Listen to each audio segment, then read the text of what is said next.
All right. Welcome back to Ivy Unleashed. Thank you so much for being here. Today we're going to lighten things up and we just have a ray of sunshine here. Welcome to Ivy Unleashed, Mss Francois. Hi. We got to I'm talk happy to about be here. how we met you because Brooke and I were at an event in Dallas.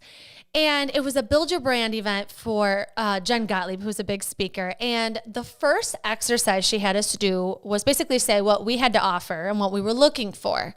The first person I see is Mss Francois, and she is bold. She's walking around with just confidence. And I said, okay, what are you looking for? She goes, a sexy man. And I'm like, I thought, like, I'm thinking business and I was like, oh, shoot, I don't have that for you. But I do have a podcast. And she was like, well, great, because I'm an author and a TEDx speaker and have my own talk show. And I'm like, okay, now. Now I can help you. So, You yeah. never know, you never know. So Mss Francois is a TEDx speaker, host of the Mss Francois Show, author of Let That Man Go, plus 5 steps to getting over a breakup.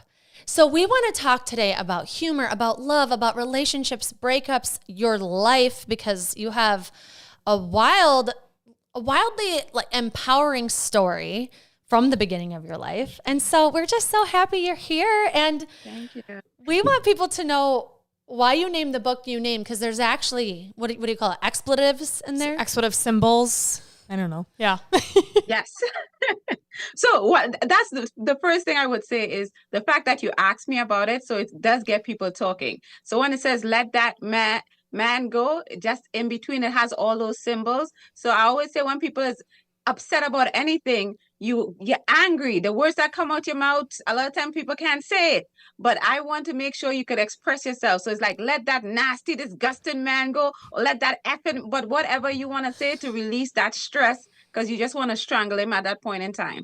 Mm-hmm. Yeah, and you have to see the book title to understand. So we will of course link it in the show notes. You can go look. Yes. We need you to see this. This is hilarious. Yeah, and we want to talk about your story because you migrated here from Trinidad and Tobago, which that alone is something to talk about. And I believe you were a teenager, so can you talk to us about that experience as a teenager? Well, first of all, I want to let you all know that Trinidad and Tobago, our accent is one of the top 10 sexiest accents in the world. So you're welcome. I'm blessing you right now. But when I came to United States of America, it was an initial shock. I could even say traumatic because where I came from, everybody you call auntie and uncle, everyone is helping one another. You could borrow sugar and food. Everyone is just this big family. Then when you come here and you land in America, everyone is rushing. Everyone has something to do.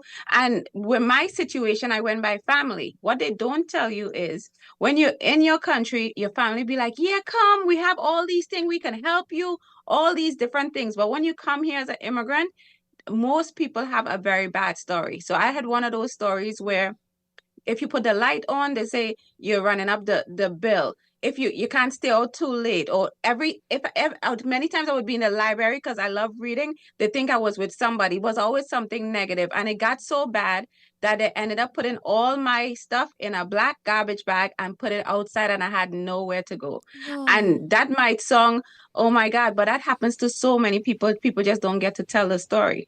The good news is when they put me outside, only after being 9 months in America, so that means I'm totally clueless, and I might have been 17, but keep in mind, I had the mindset of a 10-year-old, so I didn't know anything. I'm like clueless. My whole life, I count on my parents for everything. So here I am in the streets with a black garbage bag with nowhere to go. The good news is I'm always polite and I always said good afternoon and good night.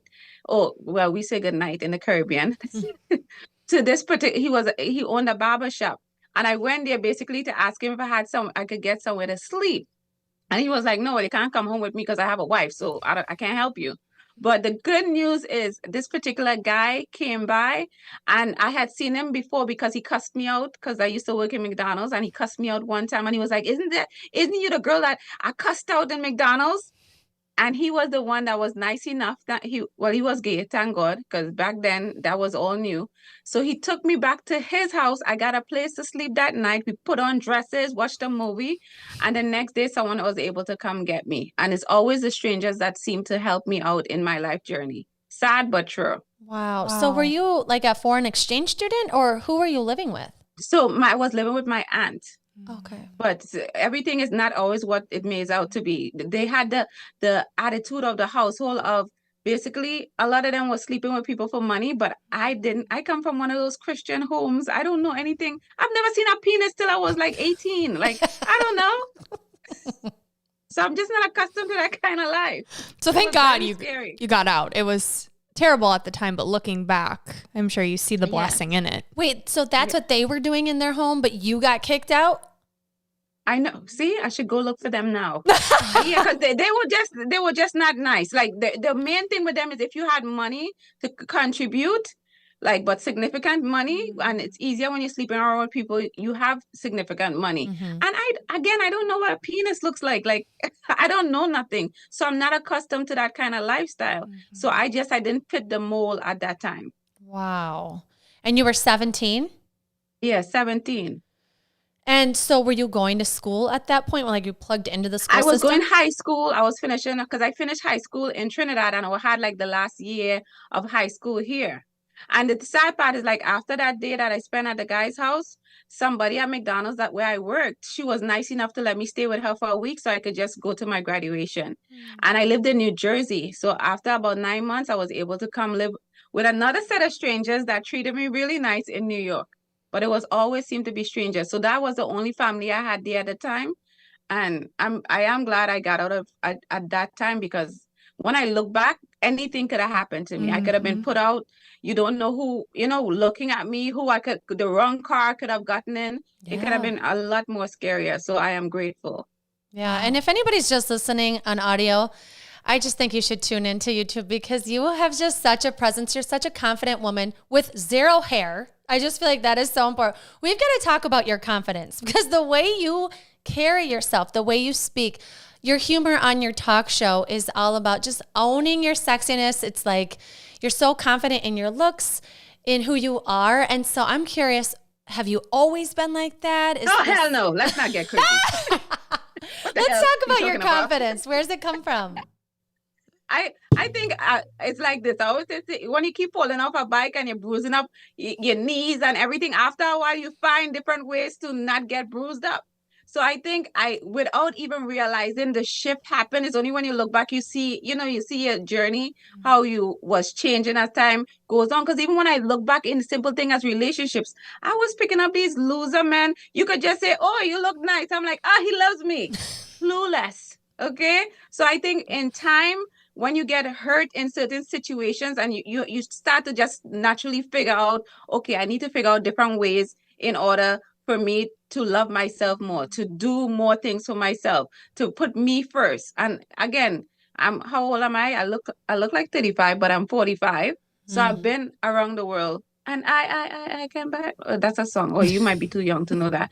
But that's basically what it is. I think it's constantly working on myself and me being here. So this was not always like this. And yes, a lot of people is like, oh my God, this looks so amazing. I know, because I'm amazing.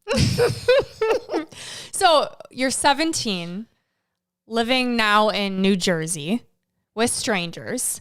Fast forward. Right, so I moved from New Jersey to New York. New York. So I moved to New York right. Okay.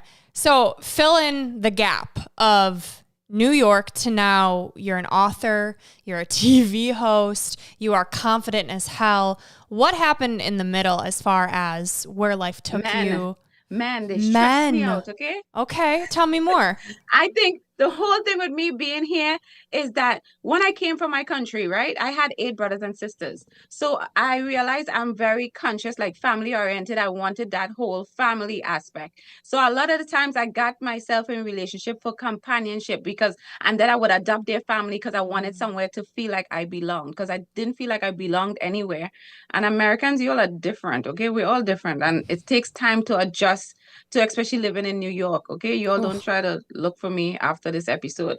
So with that, I think getting into relationships and like really like 7-year relationship where someone is cheating on you for like 5 years out of the 7. Like which part of that didn't tell me to leave? Oof. Right? Then you exactly. So then you get into and it was like relationship after relationship because I needed that companionship because I was too scared to be alone. And as they say, when you're in the picture frame, you don't see the picture. So you're thinking, I'm doing all the right things and this makes sense to me. But I think after a while, it's exhausting. And I'm someone that started seeking out like personal development. At that time, you didn't know what's personal development, but I wanted something more. Because if you notice, every time you get up, you brush your teeth the same way, you're doing everything the same way. But if certain things are not working, after a while, you're like, okay, I got to do something different. And I think with that, I started just searching out different things. And after certain relationship, I think the main relationship that really messed me up, wait, is it 7 years with the, no, that was, no, there's the one with the prostitute, right? So you had the regular, and in the beginning, you have to think about this. A lot of time we attract who we are. And at that point in time, for a huge part of my life, I had low self-esteem. I always say my mom gonna kill me for this, but when I was a kid, my mom used to say that I was ugly because I had a big nose, right? And that always bothered me. But again, keep in mind your parents, they say what they say, but Caribbean parents is tough, right? So for many years, I thought I was this ugly duckling because I'm the only one could see the bridge of my nose, not knowing everyone can. So when you already think you're ugly, you're not who gonna want to talk to you. So if a guy say hi, you're like, okay, that's my man. This is gonna be my husband. And after I constantly got cheated on for majority of my relationship, but the last one, he was doing the prostitutes. And again, I'm pretty cool. If you're doing prostitutes, that's fine. But let's have standards. You understand? There's prostitute and there's prostitutes. So he was getting the prostitutes from, the regular street corner, at least get the prostitutes that's a little higher level that, if they have some kind of disease, you were just picking up anyone. And I think that really hit me hard because this was the one we were talking about kids and house and all these things. And he treated me so amazing. You would have no idea. How'd you find out? Girl, I'm super smart. I'm not stupid. Okay, that was a lot of accent. So, men not too smart, right? So, one of the first things, he was one of those awesome boyfriends where we would have the same phone. He would buy everything the same. He wanted to have the same password because it was cool, everything. We're like, oh my God, we're together with everything. But now when I think back, it's because maybe he didn't trust me, right? So we had the same password, the same phone. One day I picked up the phone and he was right there next to me. And I just zoomed through some of the texts. I'm like, who texted me this, right? But I'm a fast reader, but we wouldn't get into that. So he's like, oh, babe, that's my phone. No, he didn't look guilty, no, nothing. But I remembered some of the stuff I saw, and I'm not a snooper. They say when you go looking for something, you find it. But since I saw something, I went back and it just had little stuff like he's talking to someone, nothing crazy. I'm that cool girlfriend. I'm trusting, right? But after certain situations, I always say women know when men are cheating. If you choose to pretend you don't know, that's your problem. But I had an idea, but I wasn't fully sure. So one time he called me on the phone and I just said this. I said, you're not tired of cheating on me? Like, when you gonna stop? And men stupid. Sorry, man. Not some of you men are stupid. He said, oh, it only happened twice. You idiot. Right? So that, of course, and stuff started to unravel, and then he started to talk about it more. And sometimes men not too smart, but this is what I decided to do. I said, okay, we love each other so much, we're even going to go to therapy. You see that?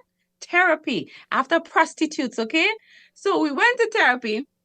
And then when he sat down with the therapist, this is his story. Well, my dad wasn't in my life and I was cheating because I was looking for this and looking for that. And it sounded really nice. The therapist is like, oh my God, he's owning up to it. He joined my church. He joined the men's group because he was like, oh my God, I'm going to show to you that I've changed. He had 2 therapists and a men's group in the church, right? Because he's changing.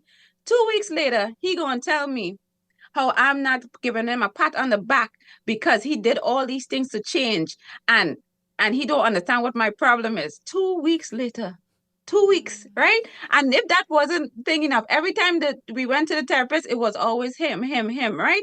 And then finally I got really exhausted because he had the nerve to tell me that Oh, I should have been more angry when I found out he slept with prostitutes and he'd been cheating.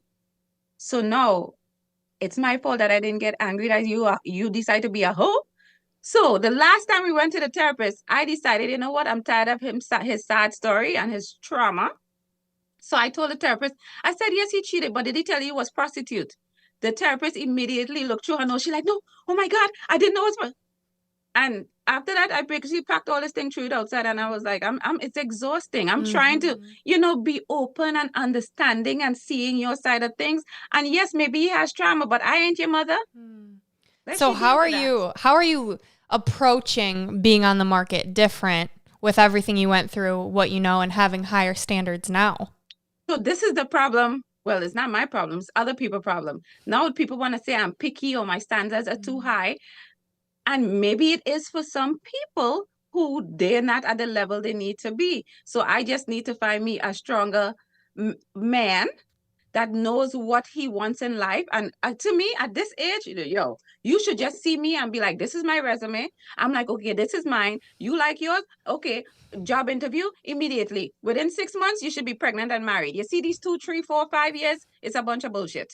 What you're learning to figure out is either you know or you don't know. Because some people stay together for 5, 10 years, and what happens? It still doesn't work out. So I'm like, if you do the work on yourself, all the personal development, learning and growing, and you meet that right person at your level, it should be so easy. I think we make everything so hard. So I'm pretty much open. I think there have been segments where I'm like, I'm not dating right now because I'm trying to get certain things done. And sometimes they say when you're not looking, that's when they find you. And there are times when I'll be like, okay, let me do some apps, let me go out some more. But you know what's the problem? Every time you go somewhere, example, build a brand, who is mostly there? Women. Okay, so we're all looking for the same man. That's not gonna work. So sometimes that's one of the issues. But at this point in my life, I'm pretty much open. So in case you all are listening to this, my type is basically Trevor Noah, 5'5", brown eyes and caramel complexion. But anything, that's me. But anything over 5'9", feel free to message me. Thank you. You best believe that we will be sharing that. And this airs currently in 90 countries. So who knows? Oh my God, I'm going to Italy. We do have a lot of listeners in Italy. Yes. I will travel. I love it. Well, you're such a catch too, because I feel like what I was so drawn to with you is like the belly laughs. Like I can't even get through 3 sentences with you without laughing so hard. And I think that's so necessary through life. Like you're open to doing the work on yourself, knowing yourself, owning your weaknesses, owning your strengths, laughing through life. I just feel like you're such a catch. But I'm curious how humor has kind of played in your life. Like clearly I've seen a lot of the work that you've done and I'm always laughing, but how important humor and laughter is in what you do. It's huge because I didn't even know the effects of humor. I think it was like a coping mechanism for me. And I would say it's like was my mask. So I didn't have to deal with certain things when I added the humor, or it makes people, loosen up and relax. Because for example, women, when you're in a room with a bunch of women, this is how women go, who she thinks she is and what kind of dress is that and her earrings, her makeup is whack. But when you add some laughter, all of a sudden I become non-threatening. They're like, oh, I like her lips. Oh, her earrings is beautiful. Oh, so that's one of the things that I realized. So it was started as a coping mechanism and a mask, but then it ended up just being so amazing. And then when you look up laughter and you find out about the endorphins, how it relieves stress, it builds connection, it relieves pain. I mean, why not? Would you want to curl up? I mean, there are times you're going to be curling up in a ball crying. But when you really think back, even past relationships, when you look back, you laugh at some of those relationships. You're like, oh my God, he was ugly. Why was I with him? Like I could have done so much better. So it's a lot of things that I think it helps with so many things, just life in general, and it's scientifically backed that laughter just heals so many things. So that's to me the easy go-to. It's so true. And I was thinking too of like even the TEDx talks, sometimes they're so heavy, but the way that you lighten up the crowd, like if someone gets your attention with laughter, you are paying attention. You want to laugh more. It's like contagious. I think it sets you apart in the personal development space too, because it can be so heavy, right? And it's work and it's doing and it's changing. And your approach is let's have some fun and become our best selves. I love it. Because a lot of times when I even walk out on stage or I'm talking, first of all, I'm like, oh my God, you see how good I look? So people, I'm like, because one time I went and sometimes when you introduce someone, the crowd is super loud and you're trying like, hello, hi. I'm like, everyone stop, look at this outfit, look at the outfit. And everyone's like, what? So it's, and you have everyone's attention. So once you have everyone's attention, and we know how short attention spans are, that's the immediate thing to catch you, and they'll give you an extra 30 seconds. Hopefully you have something amazing to say. Yeah. Let's talk about the platforms you've been on. So TEDx and the Mss Francois Show. I want to hear both, kind of how you got to this place where you have these platforms and what they are. Well, we know what TEDx is, but what you do with TEDx and about the Mss Francois Show. Okay, so the TEDx, there's something I think I totally manifested that, because the whole thing about that is at that particular time when they reached out to me, I don't think I submitted anything anywhere. And I was just feeling down that day. And then I was driving and I paused because I was talking to a friend. I clicked on an email and I saw TEDx. Of course, pennies got wet immediately. Well, yeah, that too. But that's excitement. But she was pumped. An experience in itself, okay? Because it's something that you watch on YouTube or whatever, but you never necessarily think it's you. But what is so amazing, I'm prepared for every opportunity, okay, Oprah? Just so you know, that I already had written my TEDx, I had labeled it TEDx, so I believed I fully manifested it, and it was just the right time when it was supposed to be. So that was an amazing experience, because even one of the cool things with who I did mines with, they were so helpful. They was good at mentoring. They were there with you all the way, because I've heard some other people's experience is not always as good as mine was, and I had other people mentoring me on the side also, because I was so nervous. It's amazing how you could be as glamorous and amazing and confident, but when certain things like fall in your lap, you just don't want to mess it up. Because at that time we were still coming out of COVID, so they had said to record your TEDx via Zoom. I was like, oh no, I'm not doing that. I made sure I rented a venue. I hired camera people. I was like, if I'm doing my TEDx and I manifested it, it's going to look amazing. And I'm very happy for the outcome. Yeah. And what about your talk show? Let's dive into that. Oh, girl, let me tell you. It's called the Mss Francois Show. And first of all, MSS is multi-talented and super sexy. So as far as the TV show, it is candid conversation, a variety of entertainment, and I use humor to help you deal with your dysfunctional relationships. Because people in the beginning was like, my relationship not dysfunctional. I'm like, everyone's relationship is dysfunctional. You got to keep working and it's still dysfunctional. And the number one thing I brought was the humor. So in a lot of the episodes in the beginning, because I film in a studio, in the first 4 or 5 minutes, I would always have a comedian come on. The comedy would be about relationships, because I fully believe that when someone is clicking through channels or whatever the case might be, because mine is like 22 Caribbean countries and it's in the Northeast area. So when you click into channels, if you see somebody standing and saying something funny, you're going to pause and like, let me hear what he got to say. But if you turn on the TV and like, hi, my name is Mss Francois, what? You already went through like 5 channels. So I produced every aspect of my show. So I would have that. And then I would have the segment conversation, but it was always fun. So I would have 3 guys asking them, what do you think women want? I would have the coaches, the expert, everyone is an expert these days. And I'm the kind of person, one of my slogans is, I say exactly what you're thinking, because sometimes people come up there talking all fancy and, oh, I know this and I went to school, and I'm like, okay, but you ain't got no man. So obviously whatever you feeding me ain't working. So I always tell people before they come on my show, watch 1 or 2 episodes, because I am not for everyone. I love that. And you've got 5 seasons. What have been some of your biggest takeaways? Biggest takeaways is that just because you're an expert doesn't mean you know everything. Yeah. Okay. And everybody is not for everybody. It's just like diets. A particular diet is not for everybody. Everyone is unique in some aspect. So listen to different viewpoints and you decipher what might be best for you and your current situation. That's such great business advice too, because it's That's like, right, because I said it. that's right. Well, it is, because it's like, if you try and be for everybody, you're going to be for nobody. And so just be yourself. And another thing I love about like just thinking about your relationship as like, it's all dysfunctional. It helps me too with like being a mom. It's like every household's got its own dysfunction, and it just like takes the pressure off of like trying to have this perfect relationship or this perfect household. It's like kind of owning and not taking yourself so seriously. Like everybody has dysfunction going on, and we can laugh about it. We can talk about it. We can get some experts in and get some skills in here.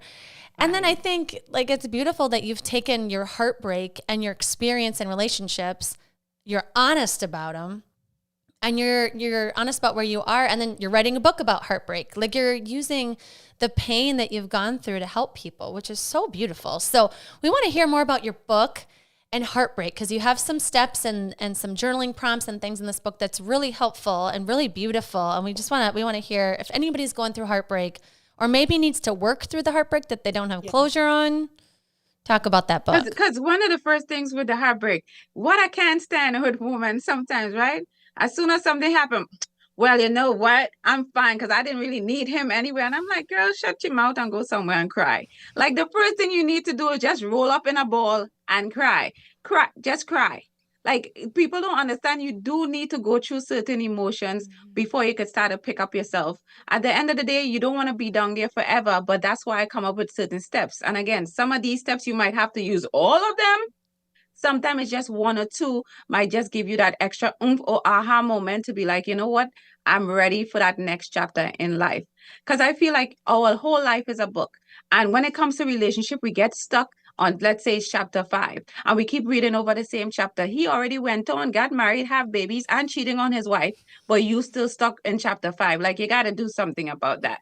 So one of the things, and again, these things work for me. And you know, you have all your girlfriends. So one of the number one things for me, because I don't have to go through all the steps, but it's clean house. And I named it clean house because I said, no matter what, you have his t-shirt that you were sleeping in and you're sniffing every 2 seconds. Then you have all the pictures in the phone. And if you're old school like me, you still have the album. You're listening to all the songs. Then you have all the keepsake. You know, we women, we have the napkin from when we went. We stole the spoon from the first date, the chocolate wrapper. Like you really have to disconnect yourself from these things. Now, ladies, I would say, like, my man had bought me a big screen TV and a phone. Now, this is how you work that out. If you know you're looking at the TV and the phone and you're crying every 2 seconds, then yeah, you're going to have to get rid of it. But I felt fine while I looked at my big screen TV, so I didn't have to get rid of mine. So that's all up to you, right? But clean house, sort out everything. Some things you might need to burn, but I always say be wise. If you know he might take you to court, make sure you text him or have a friend text him to pick up him stuff, okay? No need to go to prison and then you all call Mss Francois talking about she told me to burn your stuff. But some stuff you might need to burn. Some stuff you could just give away. Some stuff you could just throw out. See, I think of everything. I'm freaking intelligent. But one of my things that helped me with my relationship is confidence, right? And the biggest thing about that, people's like, oh, you're friends. I'm like, no, not the ones that try to sleep with your man or lies to you about everything or you can't trust. Everybody have a friend. It's a BFF. It's friends with benefits. And I feel like that word has been watered down till it means nothing. Friends, this is how I see friends. Okay, you want to hang out because we like the same movie, we hang out. But you don't have to know the size of my man's penis or nothing like that. Because you know, friends ain't too smart. Girl, let me tell you what he did to me last night. No, that's your business. That's not that kind of friend. But now you have a confidant, the person you could be vulnerable with, share extra emotion with, you could be open with, you don't have to be judged. And most of the time you only have 1 or 2, if you're lucky, 3 confidants in your entire lifetime. So you have to know who these people are. These are the people that when you tell your story 10 times, you know, you woman, you're going to tell the story 10 times, like you break up in all different ways. But they're not going to judge you and they're just going to sit there and listen. Not say, girl, we need to get in the car. We need to do a drive-by. Oh, I can't believe that's a chickie. No, calm it down. No prison time. So confident, clean house, passion project, I call one of them. Think about it. When you was with the man, you was cooking, you was cleaning, you buying all these things, you focus on his job and everything is him. You forget you wanted to write a book. You forget you wanted to have a podcast. You forget you forget every goal and dream you have because you're so wrapped up in this amazing man who is 6 feet tall, smooth, dark, sexy, complex. Okay, I was just sorry, thinking about somebody else. But you're so wrapped up that you forget about your dreams and goals. So this might be the time for you to definitely dig in, look back to some of those things, and get back on that path of doing things for yourself and discovering things and building this whole new vision for yourself. To me, when you're occupied with the right things, you don't waste all this time on chapter 5 in what I could have done and I should have done. I know he said he wanted a threesome, but I should have think no. And how healing to do it with you guiding them, right? Using humor. How healing.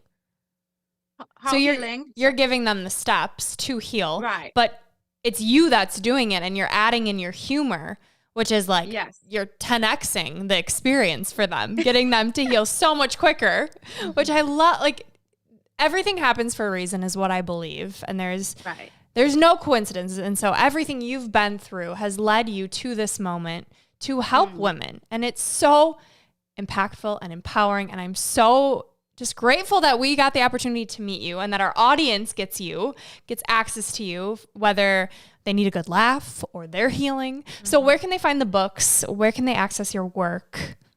So everything is on the website or any social media. I'm on every social media, and it's on MSS_Francois. And I'm sure you're all going to put it out for everyone, but every social media definitely can find me there. And one of the things that I'm working on is called Striving Goddesses. Ooh. And because every time you pivot and you realize certain arenas, so one of the things that I'm working on, a lot of people call me like the humorous keynote speaker. So I'm definitely focused even more now on women, like those exploring new relationships or those healing from relationship to just rediscover their self-identity, really get focused on who you are, and definitely being able to transfer to the next chapter in your life. I love that. And I think too, it's like, you don't have to be on the cusp of a breakup for that. You know, I think women are constantly rediscovering who we are. And, you know, I think of myself as a mom, and a lot of moms say like, you know, I got lost in my kids. I got lost in, you know, you can get lost in your man, or you can get lost in your kids, or you can get lost in your job, or you're like, do I even like what I'm doing anymore? Is this something I'm passionate about? And so I feel like Striving Goddesses, first of all, I love that name. That's beautiful. Well, I always call myself a goddess, so I took it from there. And someone was telling me to do striving, and I'm like, when you look up the word striving, it sounds like you're struggling and you're just barely making it. And when you look up striving, it's like, we're here, we're prospering. It's amazing. So I love it myself. Thank you. I love it. Yeah, it hits home. I love that idea.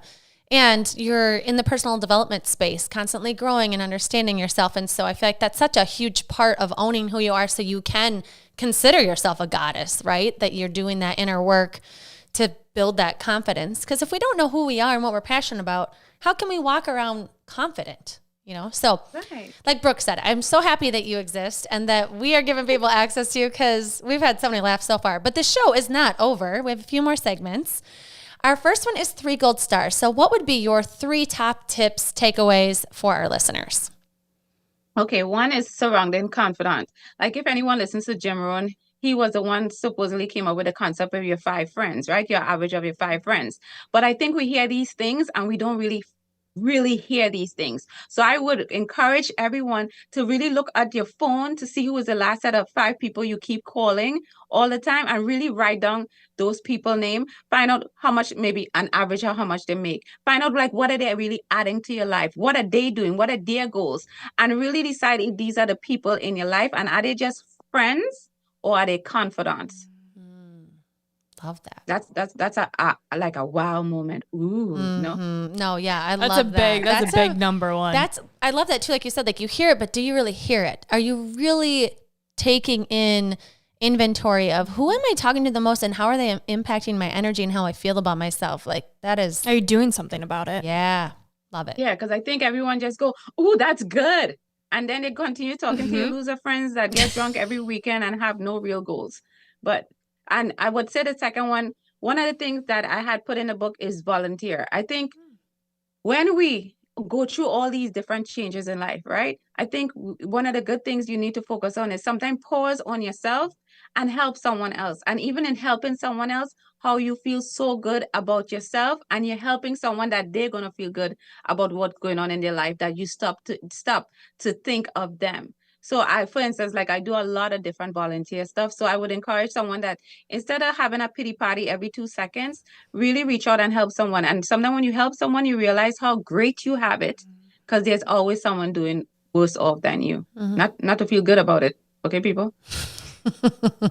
And it's the same thing like you said with, I mean, the third one might be come back to like clean houses, like beside in the inventory of your friends, like really look around your life and where you are and take inventory. Like what have you been doing, and have it been the things you've been doing, is that leading you to some of your goals? Like what are some things you really need to take a step back from, regardless if that's just the lifestyle you have, the friends that you have, the job that you have? Is those are the things in your life that you really love doing, or you're just doing it because you're desperate to pay a bill out of responsibility, or you just been in your job for so long you think this is what life is? So really reevaluate where you are and really decide if this is where you want to be, and maybe start making some small changes. I love that. I love that. Okay, so our next segment is Unleashing Ivy. These are questions that we're curious about that you don't know. Are you ready? Oh my God.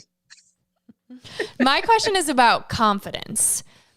So someone comes up to you, wants to work on their confidence. What advice do you give them? And maybe some tools that you currently use to help boost your confidence. Because I want what you're having. Yeah. Me too.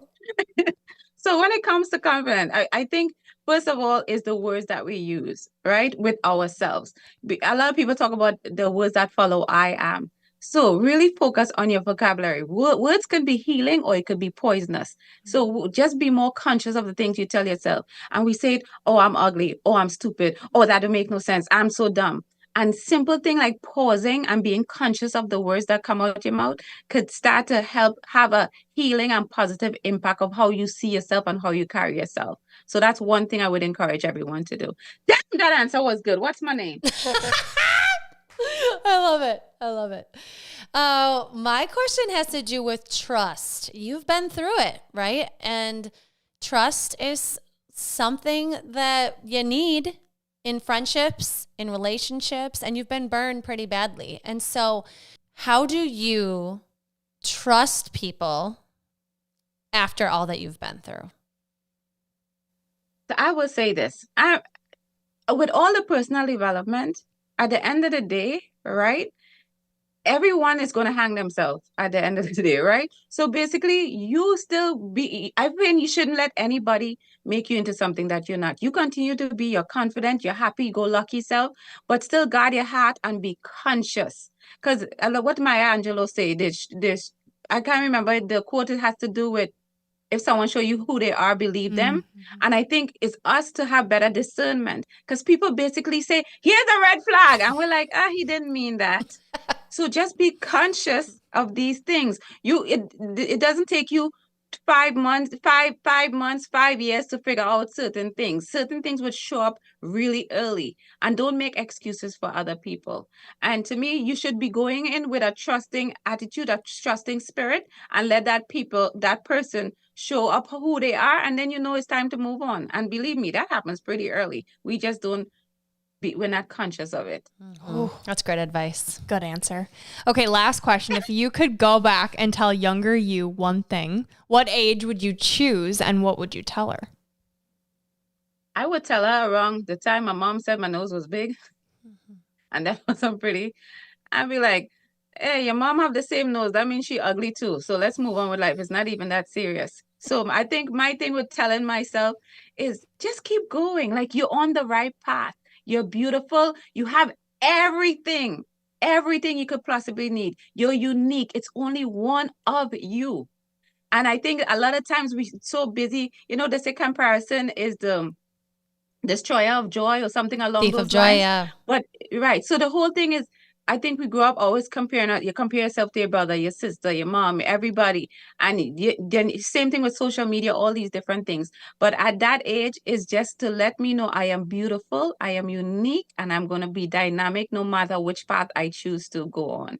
Yes, I love it. That's why we had you on the show. There's just no one like you. You're so unique. And Brooke hadn't met you, but I was like, You've got to meet her because you just are. You are so unique and you are unapologetically yourself and Damn right. and open. Like we always message the people that are going to be on the show and we're just like, hey, here's some ideas of things we want to talk about. But we really like just an authentic conversation. She's like, I'm good on that. I will be. and I knew that, but it's so refreshing to have someone that can talk about the dark times with humor, that can own their weaknesses, their strengths, that can show up confidently after all that you've been through. Like you're just a sign of strength and we need more laughter in our lives. So thank you for being you and You're very welcome. yeah, and accepting yourself and then not just accepting, but elevating your voice in the ways that you have. We want to give everybody access to and we're so happy that we get to today. So thank you for being here. Very well. And Brooke, you're welcome. Now you get to meet me. Now you could. I'm honored. I also just want to add that one of my goals this year is to laugh more.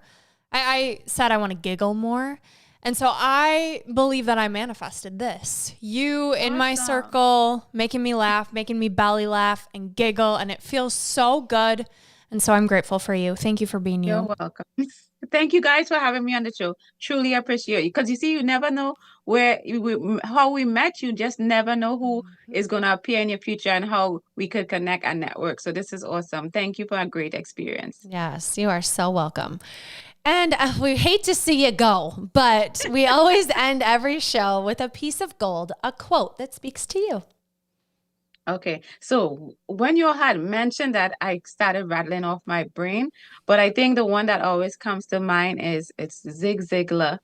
You can get everything you want in life if you help enough people get what they want. So that's one of my Zig Ziglar, one of my favorites. So it's all about service. So that has always been one of my favorite quotes because I love volunteering. I like helping people. And just like events like the stuff we go to, even with Jen and everyone is just helping, giving so much information. All these things do come back to you. So I feel like it comes full circle. Once you give, you receive. This is Gold Ivy signing off. Listen to your truth and go chase your gold.